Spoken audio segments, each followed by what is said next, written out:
오늘의 말씀의 제목은 친구입니다. 친구. 우리는 욥기 말씀을 함께 묵상하고 있는데요. 욥은 인간이 경험할 수 있는 극한의 고난을 받고 있었습니다. 그런데 그 욥에게 친구들이 있었습니다. 그 친구들의 모습을 통해서 과연 고난받을 때 우리 친구들은 어떤 모습이어야 될까? 우리 그런 부분을 오늘 함께 묵상하기를 원합니다. 우리 민족의 지도자이자 또 사상가였던 함석헌 씨가 쓴 시가 많이 회자되고 있습니다. 시 제목은 그대는 가졌는가라는 시입니다. 제가 읽어보겠습니다. 말리길 나서는 길, 처자를 내맡기며 마음 놓고 갈 만한 사람, 그 사람을 그대는 가졌는가. 온 세상이 다 나를 버려 마음이 외로울 때에도 너뿐이야 하고 믿어주는 그 사람을 그대는 가졌는가. 탔던 배가 가라앉을 때 구명배를 서로 사용하며 너만은 제발 살아다오 라고 말할 수 있는 그런 사람을 그대는 가졌는가. 불의의 사형장에서 다 죽어도 너의 세상 빛을 위해 너만은 살려두고라 일러줄 그런 사람을 그대는 가졌는가. 잊지 못할 이 세상을 놓고 떠나려 할 때 너 하나 있으니 하며 빙그레 웃고 눈을 감을 그런 사람을 그대는 가졌는가. 온 세상의 찬성보다도 아니요 하고 가만히 머리를 흔들 그 한 얼굴 생각에 알뜰한 유혹을 물리치게 되는 그 한 사람을 그대는 가졌는가 라는 시입니다. 참 공감이 가는 시죠. 우리가 이 땅을 살아가면서 우리들에게는 친구가 있습니다. 근데 친구들이 있지만 정말 이러한 친구들이 나에게 있는가 하는 것입니다. 특별히 고통의 현장에서 이런 질문을 다시 한번 던지지 않을 수가 없습니다. 우리가 지난주에 묵상한 대로 욥은 극한의 고통을 받았습니다. 그가 거부였던 그가 하루아침에 그의 모든 재산을 다 날렸습니다. 소, 낙타, 또 여러 재산들을 한꺼번에 다 날렸습니다. 뿐만 아니라 10자녀를 하루아침에 다 잃어버리게 되었어요. 더군다나 그의 몸에는 이 정수리부터 발바닥까지 온몸에 종기가 나서 그 질그릇 조각으로 자기 몸을 긁어댈 수밖에 없는 그런 고통 속에 있었습니다. 그래서 욥은 차라리 이렇게 사느니 죽는 것이 더 낫지 않는가. 우리 욥기를 읽어보면 그렇게 말할 정도로 참 고통스러운 현장 속에 있었습니다. 이런 욥을 위문하기 위해서, 위로하기 위해서 몇 명의 친구가 찾아왔습니까? 세 친구가 찾아왔죠. 멀리서 찾아왔습니다. 요즘 말로 하면 외국에서 친구들이 욥을 위로하기 위해서 찾아왔습니다. 그래서 이제 욥기 3장부터 욥기는 욥과 친구들의 대화가 이어지는 것입니다. 한 사람이 세 번씩 3회에 걸쳐서 총 9번에 걸친 대화가 진행이 됩니다. 그것이 욥기의 이야기입니다. 그래서 이 이야기를 통해서 우리가 특별히 오늘 함께 묵상하고자 하는 것은 우리가 고통의 현장 가운데 있을 때 우리에게 필요한 친구들은 어떤 친구인가 하는 것입니다. 뿐만 아니라 내 옆에 있는 사람들이 고통을 당할 때 가족이나 친구들이나 이웃들이나 내 주변 사람들이 고통의 현장 속에 있을 때 우리들은 어떤 친구가 되어주면 좋겠는가 하는 것입니다. 어떤 친구가 되어주면 좋을까요? 첫째는 내 사정을 충분히 공감하는 친구. 그런 친구가 우리에게 필요하고 또 누군가 우리들은 그들의 사정을 충분히 공감해 줄 수 있는 친구가 되어 주어야 됩니다. 욥기를 읽어보면 욥의 친구들은 정말 참 많은 이야기를 합니다. 욥기가 42장까지 되어 있는데요. 그 42장에 이르기까지 거의 친구들과 욥의 대화예요. 욥의 친구들은 참 많은 이야기를 했어요. 그런데 놀라운 사실은 뭐냐면 친구들의 말 속에 욥의 형편을 공감하는 표현이 거의 없다는 것입니다. 얼마나 힘드냐, 얼마나 힘든 가운데 있냐, 이런 공감의 표현이 찾아볼 수가 없어요. 욥의 친구들이 충분히 욥을 위로할 만하고 정말 그를 공감하면서 이렇게 따뜻하게 말해줄 만한데 욥의 친구들의 말은 너무 차갑습니다. 욥은 3장에 들어서면서 자기 고통 때문에 심지어 무슨 표현을 쓰냐면 차라리 내가 태어나지 않았으면 더 좋았겠다. 이런 고통을 당하느니 차라리 태어나지 않았으면 좋겠다. 그래서 성경적인 표현을 빌리자면 자기 생일을 저주했어요. 태어난 날을 저주했습니다. 그날에 내가 태어나지 않았더라면, 그날에 내가 차라리 낙태가 되어버렸더라면 얼마나 좋았을까. 그러면서 3장 맨 마지막 구절은 이렇게 기록되고 있습니다. 욥은 말합니다. 나에게는 평온도 없고 안일도 없고 휴식도 없고 다만 불안만이 있구나. 이 땅에 태어나서 나에게 있는 것이라고는 휴식도 없고 안식도 없고 그리고 정말 안일도 없고 평온도 없고 불안하고 고통스러운 것들만 내게 있구나. 이렇게 말합니다. 7장에 들어가면 욥은 또 이렇게 말을 하고 있습니다. 내가 누울 때가 되면 말하기를 언제 일어날까? 또 일어나면 밤에는 언제 밤이 갈까? 새벽까지 이리 뒤척 저리 뒤척 하는구나. 그 고통스러운 밤에 잠도 제대로 이루지 못하고 있는 욥의 모습을 볼 수가 있습니다.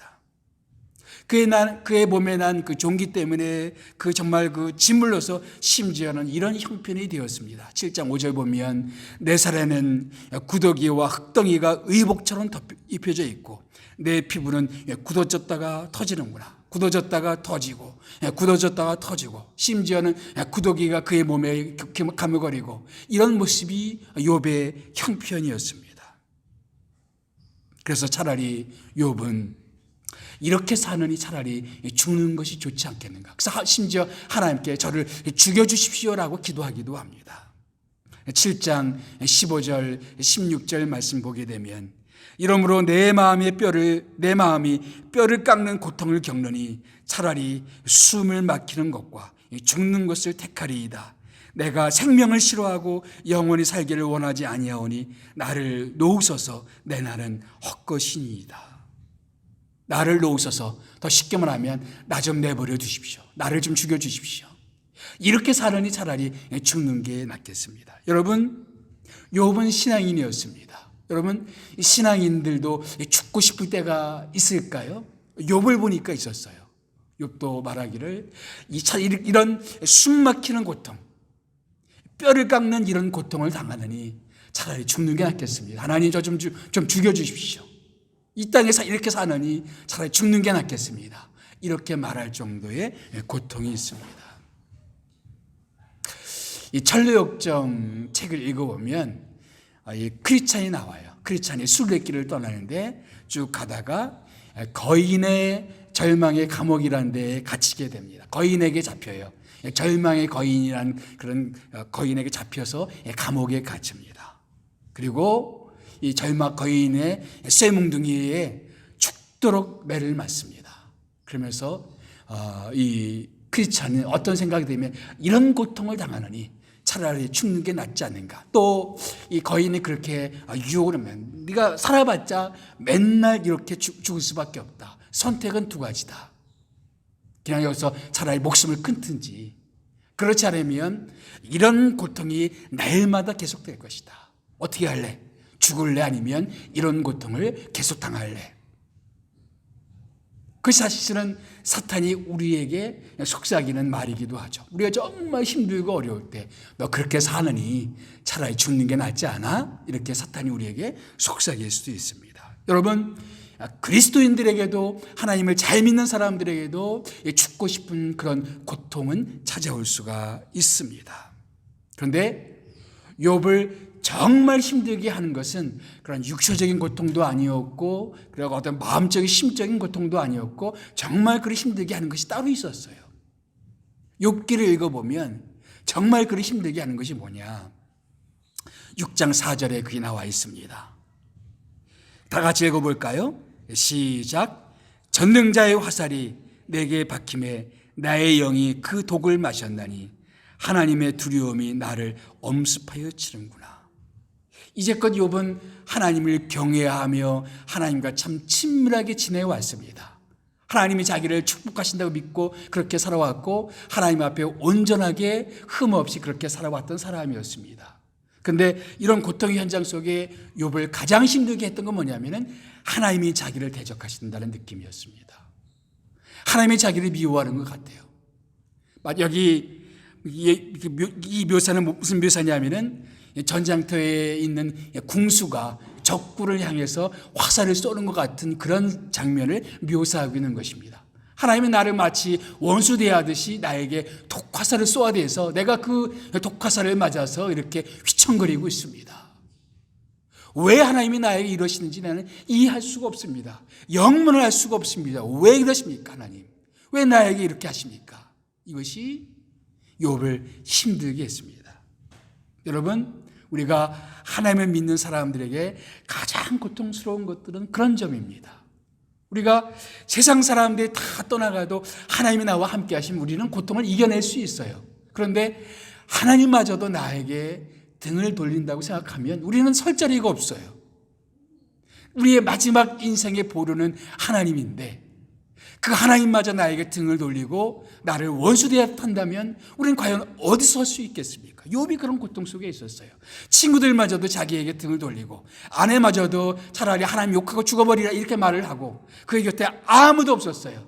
하나님만은 그의 곁에 있었으면 좋겠는데 그 욥이 느끼기에는 하나님도 자기에게 독화살을 쏘아야 되는 분 같아요. 이런 고통이 욥에게 있었던 것입니다. 욥을 힘들게 하는 것은 건강을 잃어버린 것도 아니고 그 재산을 잃어버린 것도 아니고 계속적으로 욥이 계속 문제 삼는 것은 뭐냐면 왜 하나님이 이러십니까? 왜 하나님이 나에게 이러십니까? 이거였어요. 왜 하나님이 나에게 이렇게 원수 대하시 나를 이렇게 대하십니까? 우리 주님도 그런 순간들이 있었습니다. 여러분, 우리 십자가는 참 고통스러운 십자가였죠. 정말 그 패션 오브 크라이스트를 보게 되면 예수님이 그 채찍을 맞잖아요. 정말 리얼한 그런 모습이죠. 고통스러운 채찍을 맞으면서 아파하시는 예수님의 고통, 결코 무시할 수 없는 고통이죠. 십자가에 못 박히는 것, 가시면류관을 쓰시는 것, 사람들이 조롱하고 사람들이 침을 뱉고 온몸이 빨갛게 어져서 수치를 당하는 것도 고통이었죠. 그런데 그 십자가에서 예수님이 외치셨던 말이 있습니다. 엘리 엘리 라마 사박다니, 나의 하나님 나의 하나님 어찌해서 나를 버리시나이까. 하나님께 버림받은 것 같은 느낌, 그것이 예수님을 가장 고통스럽게 만들었습니다. 예수님이 그런 엘리 엘리 라마 사박다니 외치신 것은 예수님뿐만 아니라 이 땅을 살아가는 많은 사람들이 그런 느낌 때문에 고통스러워하고 그런 고통 때문에 아파한다는 사실이었습니다. 그런 우리들을 위해서 예수님은 십자가를 지셨던 것입니다.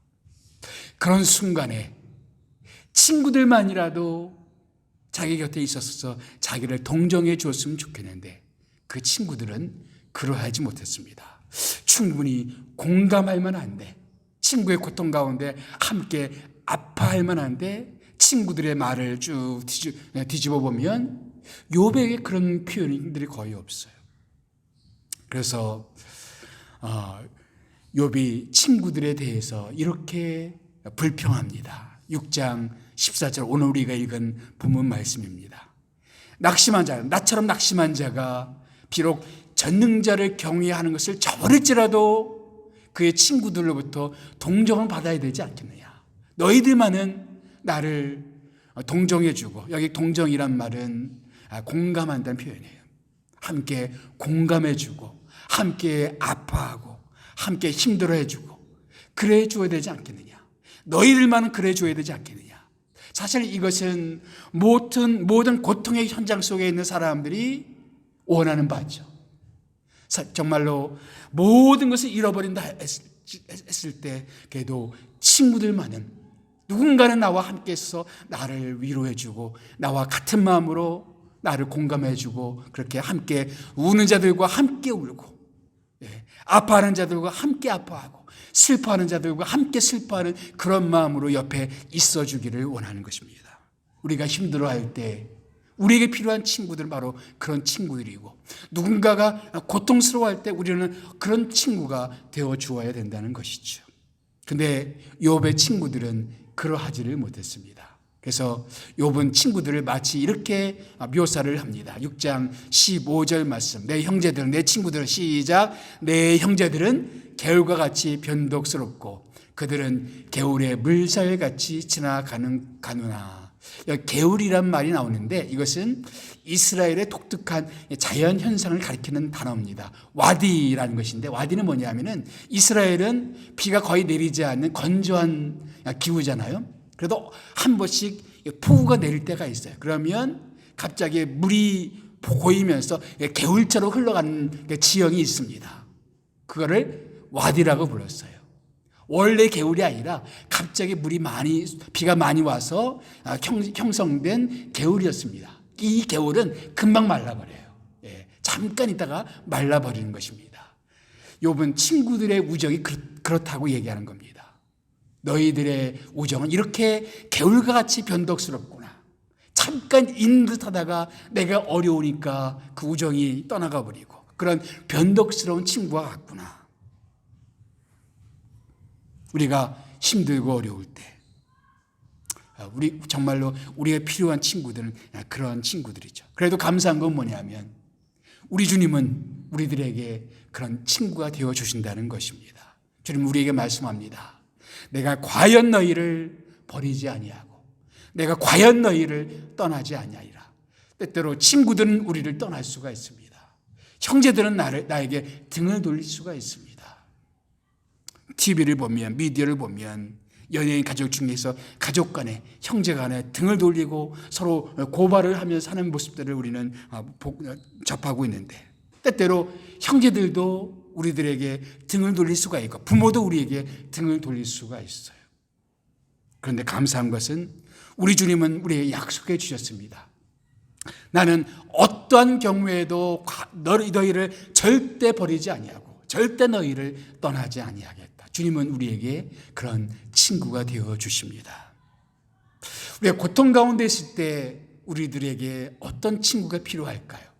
또 우리는 그런 고통 속에 있는 사람들에게 어떤 친구가 되어주면 좋을까요? 두 번째는 함부로 판단하지 않고 함께 있어주는 친구입니다. 욥의 친구들의 또 한 가지 문제는 욥이 정말 고통스러울 때 자기 나름대로 욥을 판단해보고 욥을 진단하고 욥을 그렇게 함부로 그렇게 했단 말이죠. 그들의 생각을 공통적으로 묶으면 이런 겁니다. 네가 이런 고통을 당하는 거 보니까 분명 너한테 죄가 있는 거야 하는 겁니다. 죄가 있으니까 네가 이런 고통을 당한 거지. 나름대로 욥을 판단하고 있었던 것입니다. 이런 생각을 가장 잘 대변하는 구절이 욥기 4장 7절 8절 말씀인 것 같습니다. 같이 읽어볼까요? 시작. 생각하여 보라. 죄 없이 망한 자가 누구인가? 정직한 자의 끊어짐이 어디 있는가? 내가 보건대 악을 밭갈고 독을 뿌리는 자는 그대로 거듭나니. 세상에 죄 없이 망하는 사람은 없다. 다 죄가 있으니까 망하는 거다. 내가 이런 고통을 당하는 거 죄가 있기 때문이야. 우리말에도 그런 말이 있죠. 다 뿌린 대로 거둔다. 내가 악을 뿌렸기 때문에, 독을 뿌렸기 때문에 그 거두는 것이야. 이렇게 말을 하고 있는 것입니다. 이 친구들의 눈에 욥은 그냥 죄를 지었기 때문에 이런 일을 당하는 거야. 내가 그것을 분명하게 그 원인인 거야. 이런 생각을 쉽게 말하면 인과응보라 그러죠. 우리 주변에서 이런 생각을 참 많이 접하게 됩니다. 잘한 일이 많으면 상을 받고 못한 일이 많으면 벌을 받고, 이 세상은 사실은 인과응보의 세상입니다. 그래서 그 인과응보의 가치관으로 욥을 판단하고 있었던 것입니다.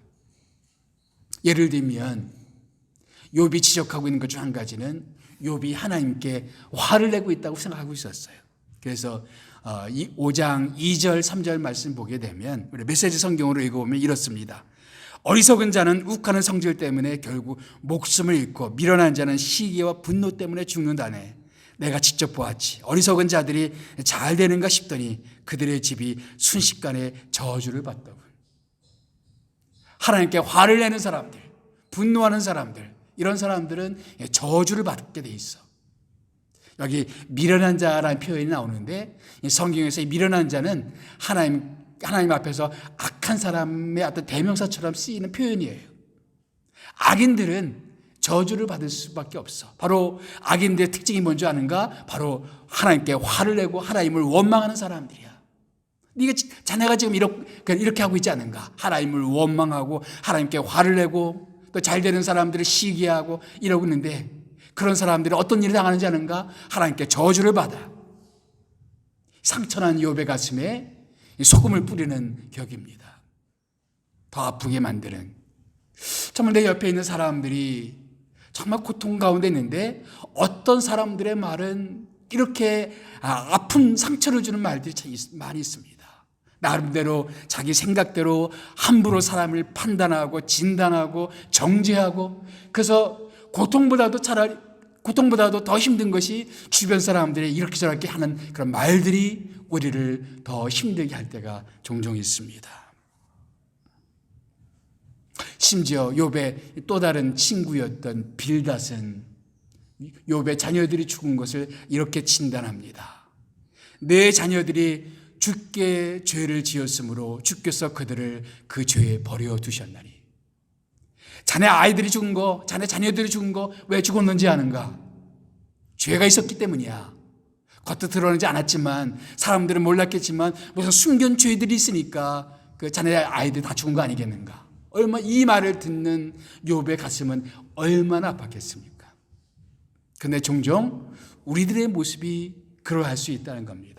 정말 아파하는 사람들, 힘든 사람들, 괴로워하는 사람들 앞에 우리가 성경 말씀을 한다고 하면서 권면이라는 이름으로 사람들을 판단하고 정죄할 때 너무너무 힘들단 말이죠. 우리는 우리가 고통당하는 사람들 옆에 있을 때 쉽게 사람들을 판단하지 말고, 우리가 이해할 수 없는 하나님의 섭리가 저 친구에게 있을 수 있다는 사실을 인정하면서 말없이 그의 곁에 함께 있어주는 친구, 그런 친구가 욥에게 정말 필요했고 우리들에게 그런 친구가 필요하단 말이죠. 또 우리가 고통을 당할 때 우리에게 필요한 친구는 어떤 친구일까요? 또 내 친구들이, 내 가족들이 혹은 내 주변 사람들이 고통당할 때 우리는 어떤 친구가 되어주면 좋을까요? 세 번째는 옳은 말만 하는 친구보다는 친구를 위해서 희생을 감수할 수 있는 친구입니다. 욥의 친구들은 참 많은 말을 했습니다. 그리고 욥의 친구들의 말을 보면 구구절절이 옳은 말들이에요. 우리가 욥기를 읽을 때 참 욥기 해석이 좀 어려운 점은 뭐냐면은, 욥기 맨 마지막에 가면 하나님은 욥의 친구들의 손을 들어주는 것이 아니라 욥의 손을 들어줬습니다. 그래서 욥의 친구들에게 자네들은 욥에게 가서 용서를 구하라, 이렇게 명령을 내리십니다. 그러니까 욥의 손을 들어주었어요. 그렇다면 이 욥기의 그 많은 욥의 친구들의 말을 우리가 어떻게 받아들여야 되는가? 이것이 욥기를 읽고 있는 오늘날의 현대 독자들에게는 참 해석에 어려움을 줍니다. 그런데 욥의 친구들의 말을 들어보면 우리가 성경 다른 곳에서 많이 보던 그런 구절들이에요. 그러니까 구구절절이 옳은 말들이 많아요. 그래서 친구들의 말을 무조건 배척할 수도 없고, 그런데 또 액면 그대로 받아들이자니 욥기 마지막에 보니까 하나님은 친구들의 손을 들어주는 것이 아니라 그 욥의 손을 들어줬단 말이죠. 그러면 욥의 친구들의 말을 우리는 어떻게 받아들여야 되는가? 욥의 친구들의 말은 옳은 말들이었어요. 구구절절 옳은 말들이었습니다. 문제는 뭐냐면 그 적용이 잘못되었습니다. 옳은 말인데 적용이 잘못되어졌습니다. 사실 그런 일들이 우리 주변에 참 많이 있습니다. 너무나 지당한 말씀이에요. 그런데 나에게는 해당이 안 되는 말인데 그 옳은 지당한 말씀을 가지고 나에게 강요하고 나에게 그 어떤 응답을 요청할 수가 있단 말이죠. 그게 잘못됐단 말이에요. 욥기의 문제는 그겁니다. 구절들이 옳은 말들인데 그것이 욥에게는 해당이 안 되는 말이에요. 사실은 성경에도 그 어떤 메시지가 있습니까? 뿌린 대로 거둔다. 이런 말들이 있습니까? 없습니까? 있어요. 예. 선을 행하면 선을 거두고 악을 뿌리면 악을 거둔다. 이 말이 성경에도 있어요. 그러니까 엘리바스만 욥의 친구들만 그런 얘기를 한 것이 아니라 성경에도 그런 말씀들이 있습니다. 그런데 욥의 경우에는 그 말이 적용되는 상황이 아니었습니다. 이것이 우리가 깊이 생각해 봐야 될 지점입니다. 정말 옳은 성경 구절인데 지금 이 사람에게 이 구절이 정말 필요한 말씀이야. 이 친구에게 지금 이 말씀이 필요한 것인가를 우리는 깊이 고민하지 않을 수가 없습니다. 그래서 욥이 친구들의 말에 대해서 뭐라고 말을 합니까? 옳은 말이 어찌 그리 고통스러운고. 친구들의 말이 틀렸다는 것이 아니었습니다. 친구들의 말은 구구절절이 옳은 말들이었어요. 그런데 욥은 어떻게 느꼈어요? 옳은 말이 어찌 그리 고통스러운고. 또 이것이 고통을 당하는 우리의 친구들이 우리들에게 하는 말일 수가 있어요. 우리가 이렇게 저렇게 하는 말들이 있는데 그것이 그들에게는 고통이 될 수가 있단 말이죠. 또 우리들이 고통을 당할 때 어떤 사람들의 그 옳은 말이 나에게는 비수가 될 수가 있단 말이죠. 죄가 있어서 사람이 벌을 받는다. 성경에는 그런 메시지가 있습니다. 또 그런 사례도 많이 있습니다. 어떤 사람들은 어떤 사람들의 죄를 징계하기 위해서 하나님께서는 그에게 벌을 가하실 때가 있습니다. 그래서 심지어 엘리바스도 하나님의 징계를 받아들이라 이렇게 말을 합니다. 어떤 경우에 하나님은 우리를 징계하십니다. 성경에는 징계 사상이 있어요. 하나님은 자기 자녀들을 징계하신다. 때로는 자녀들이 잘못되어질 때 자녀들을 돌이키기 위해서 그에게 고난을 허용하시고 또 인생의 채찍을 허용하셔서 자녀들이 돌아오게 하신다. 이런 징계 사상이 분명히 성경에도 있습니다. 그리고 엘리바스는 지금 욥에게 그 말을 합니다. 하나님의 징계를 받아들이게 이렇게 말을 합니다.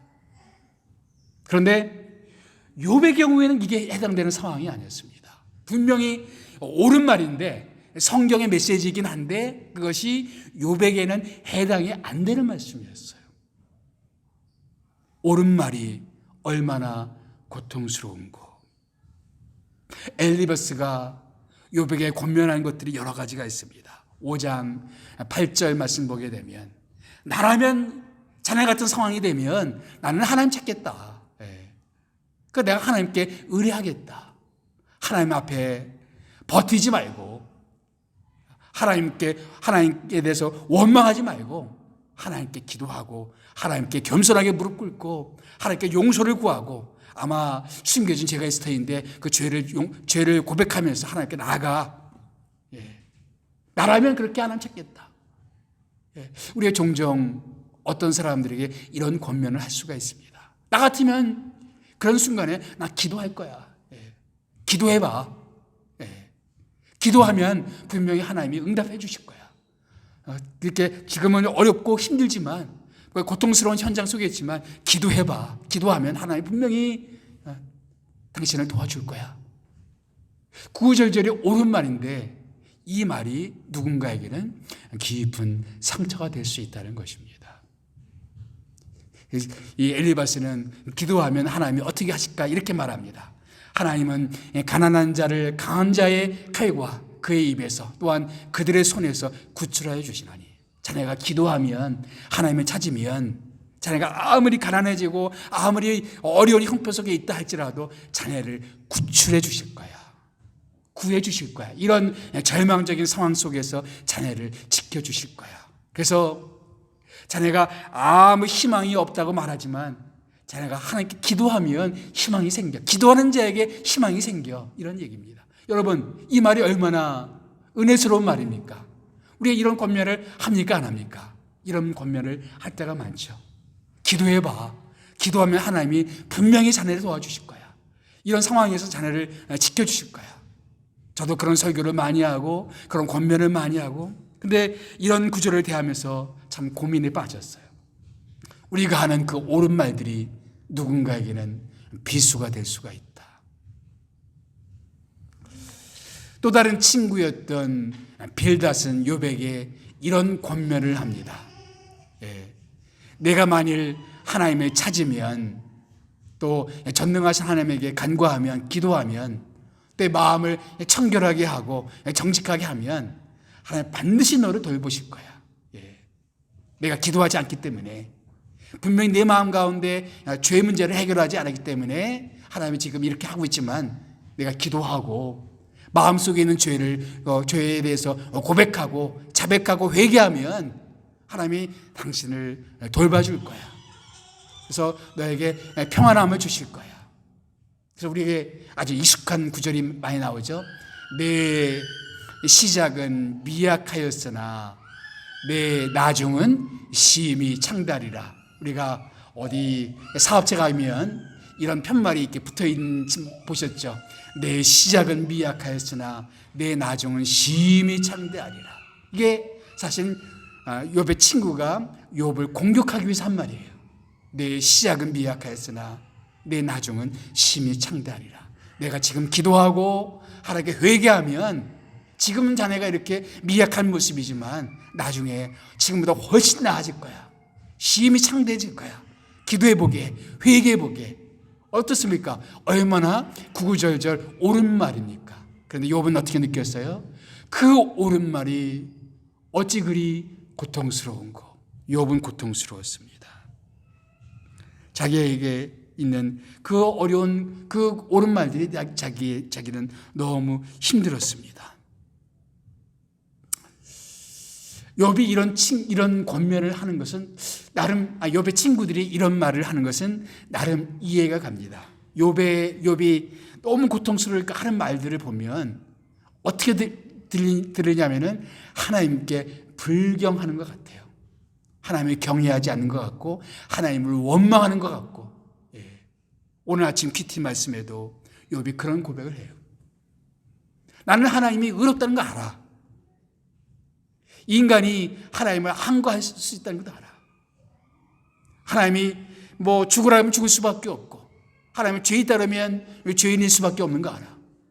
그래도 억울하다 이거야. 그래도 나는 내가 이런 고통을 당할 만한 이유가 없는 것 같은데 하나님이 고통을 주시면 할 수는 없지만 나는 억울하고 나는 힘들어. 좀 이런 얘기를 욥은 하고 있습니다. 이런 말이 친구들에게는 이 욥이 하나님을 경외했던 것이 아니지 않았는가. 욥의 신앙심이라는 것이 실상은 가짜였지 않았는가. 이런 의심을 했던 것 같습니다. 그래서 나름대로 하나님을 변호하기 위한 권면을 욥에게 했던 것 같아요. 일종의 하나님을 위한 열심이죠. 하나님을 위한 마음, 하나님을 변호하기 위해서 이런 좋은 말들을, 옳은 말들을 했던 것입니다. 근데 여러분, 종종 우리가 하나님을 위해서 한다는 것이 다른 사람을 죽일 수 있다는 거예요. 욥의 친구들은 하나님을 변호하고 싶은 마음으로 욥에게 옳은 말들을 했어요. 옳은 일들을 했어요. 옳은 말들을 했어요. 근데 그것이 욥을 고통스럽게 만들었어요. 여러분, 성경에 보게 되면 예수님을 십자가에 못 박았던 사람들도 하나님께 대한 열심으로 예수를 십자가에 못 박았습니다. 예수님께서 하는 말이 신성모독이라고 사람들은 느꼈어요. 어찌 인간이 자기 자신을 하나님이라 주장할 수 있는가? 신성모독이다. 저 예수가 자기 자신을 하나님이라 주장하는데 이것은 신성모독이니 저 예수를 죽여야 된다. 이것은 하나님을 위한 열심이었어요. 여러분, 초대교회의 순교자였던 스데반 집사가 하는 말을 사람들이 바로 저 스데반은 하나님을 모독하고 하나님의 성전을 모독한다. 하나님께 대한 열심으로 스데반에게 돌을 던졌습니다. 나중에 회심을 해서 하나님의 사도가 되었던 바울은 회심하기 전에 크리스천들을 박해하던 사람이었습니다. 크리스천들 잡아들인 사람이었습니다. 그때 말하기를 자기는 하나님께 대한 열심으로 그것을 했다라고 말을 합니다. 여러분, 교회 역사를 보십시오. 십자군 전쟁, 하나님께 대한 열심으로 전쟁을 일으킨 것입니다. 마녀 재판, 하나님께 대한 열심이었습니다. 그런데 잘못된 열심이었어요. 여러분, 하나님을 위한 열심이라고 모든 것이 다 옳은 것은 아닙니다. 우리가 하나님의 이름으로 하는 것들이 다 정당한 것은 아닙니다. 욥의 친구들도 나름대로 하나님을 변화하고 싶은 마음으로 이런 옳은 말들을 했는지 모르지만 그것이 욥을 진정 위하는 말은 아니었습니다. 우리가 그럴 수 있다는 것을 잘 살펴봐야 됩니다. 그래서 욥은 친구들에 대해서 이렇게 이야기를 합니다. 이제 너희는 아무것도 아니로구나. 너희가 두려운 일을 본즉 겁내는구나. 무슨 얘기냐면 욥에게 하나님의 저주가 내렸어요. 욥의 친구들의 말을 들어보면 욥에게 하나님의 저주가 내렸어요. 그러니 욥의 친구인 자기들에게도 그런 불똥이 튈까 두려워서 욥을 정죄하고 욥에게서 거리를 두기 시작했다는 것이죠. 그런 친구들이 보면서 너희는 아무것도 아니구나. 너희는 내 친구들도 아니구나. 정말 친구라면 어려울 때 함께 있어주고 위에서 심지어는 함께 그런 고통도 함께 감수하고자 하는 마음도 있어야 되는데 너희들을 보면은 혹시라도 그런 불통이 자기에게 튈까 두려워서 나에게 거리를 두고 나를 떠나가니 너희들은 내 아무것도 아니다. 내 친구들도 아니다. 여러분, 우리가 힘들고 어려운 일을 당할 때 우리에게 정말 필요한 친구들은 어떤 친구일까요? 이런 친구들이에요. 옳은 말만 많이 한 친구가 아니라 정말 친구를 위해서 함께 고통을 분담하고 함께 아픔을 분담하고 함께 친구를 위해서 손해도 볼 줄 알고 좀 어려운 일도 함께 감수하고 지금 욥은 친구들에게 그걸 기대했던 거예요. 내가 이렇게 고통을 당할 때 저 친구들이 나와 함께 있어주기를 원하는데 친구들의 모습 보니까 혹시라도 자기들에게 무슨 손해가 끼칠까 하여서 떠나가는 그런 모습 보면서 너희들은 아무것도 아니다. 친구도 아니다. 이런 말을 합니다. 그러면서 22절부터 이런 얘기를 하죠. 내가 언제 너희에게 뭘 달라고 했더냐. 내가 너희를 위해서 재물을 선물로 달라고 하더냐. 내가 재산을 다 잃었으니까 나 좀 도와줘. 이렇게 너희들에게 요청이라도 했느냐. 내 재산 사람들이 약탈해 갔는데 내 대신 너희들에게 원수를 갚아달라고 너희들에게 그런 요청이라도 내가 했느냐. 그런 얘기예요. 혹시라도 욥이 자기에게 무슨 도움을 요청할까요? 혹은 자기에게 뭔가 도움을 원할까요? 이 거리를 두고 있는 욥의 친구들. 욥의 친구들은 그러한 친구들이었단 말이죠. 그런데 욥의 친구들뿐만 아니라 우리가 이 땅을 살아가면서 종종 우리가 그러한 일들을 겪습니다. 그래서 친구는 어려운 일을 당해보면 안다고 했습니다. 평소에는 친구인 줄 알았어요.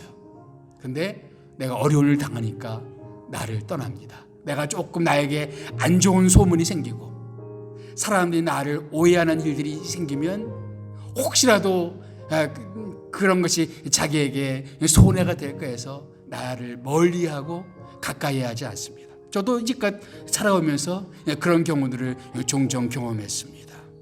또 우리가 세상을 살아가면서 그런 일들을 겪을 수밖에 없어요. 그런데 다시 한번 감사한 것은 주님은 어떤 경우에도 우리를 떠나지 않는다는 것입니다. 세상 친구들은 그러할지라도 주님은 그러하지 않습니다. 예수님이 자기 자신에 대해서 이렇게 말하신 적이 있습니다. 사람이 친구를 위해서 목숨을 버리면 이보다 더 큰 사랑이 없나니 이제부터는 너희를 종이라 하지 아니하고 뭐라 그래요? 친구라 하였노니 주님은 우리의 친구가 되어주십니다. 어떤 친구가 되어주셨어요? 친구를 위해서 목숨을 버리는 친구가 되어주셨습니다. 예수님은 십자가에서 우리의 모든 것을 담당하시고 우리의 모든 짐을 대신 담당하고 그분은 목숨을 버리셨습니다. 진짜 친구예요. 세상 친구들은 어려운 일 당하면 나를 떠날 수 있지만 주님은 어려울수록 우리와 가까이 하시고 내 모든 짐을 대신 짊어지시고 그리고 그 나를 위해서 십자가에서 죽임을 당하시고 친구를 위해서 목숨을 버리시는 그 주님. 이 땅에 주님과 같은 분이 없습니다. 주님처럼 우리의 좋은 친구가 없습니다. 우리가 때때로 사람들에게는 실망할 수 있지만 주님은 결코 우리를 실망시키지 않는 말씀. 그 말씀을 기억하면서 또 오늘의 말씀을 기억하면서 우리가 주님과 같이 좋은 친구가 되어주고 또 우리들에게 그런 좋은 친구를 허락해달라고 기도할 필요가 있습니다. 기도하겠습니다.